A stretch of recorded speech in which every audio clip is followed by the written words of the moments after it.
On continue avec un simple papier qui sent bon, le papier d'Arménie. Il ne vient pas d'Arménie, il est fabriqué dans une petite entreprise de Montrouge en région parisienne et c'est redevenu très à la mode le papier d'Arménie. Sophie de Vessières, Pascal Chocnet. C'est un petit bout de papier aux propriétés enivrantes. On lui prêtait autrefois des vertus désinfectantes. On lui reconnaît surtout aujourd'hui le pouvoir de chasser les mauvaises odeurs et de parfumer. Ce papier magique est une histoire de famille. Il est né il y a plus d'un siècle et c'est l'arrière-petite-fille de l'inventeur qui tient aujourd'hui les rênes de l'entreprise. Nous n'avons rien changé à la recette qui a été créée par monsieur Henri Rivier, qui est mon arrière-arrière-grand-père, et puis monsieur Ponceau. Ils étaient associés tous les deux en 1885 et ils avaient découvert que le benjoin désinfectait les maisons en Arménie. Le benjoin, c'est cette résine. Découverte par les deux inventeurs en Arménie, elle vient en fait du Laos. Elle est extraite par des montagnards d'un arbre, le styrax. Ils le récoltent en saignant les arbres, un peu comme le caoutchouc. Ils font des saignées, ils récupèrent les larmes et ensuite ils nous les expédient. Depuis les années 1900, rien ou presque n'a changé. La maison de campagne du fondateur de l'entreprise sert toujours d'unique lieu de fabrication.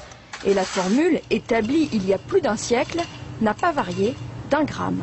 Le papier d'Arménie est fait à 98% de benjoin, qui est une résine, et 2% de poudre de perlimpinpin. Vous voulez pas en dire plus?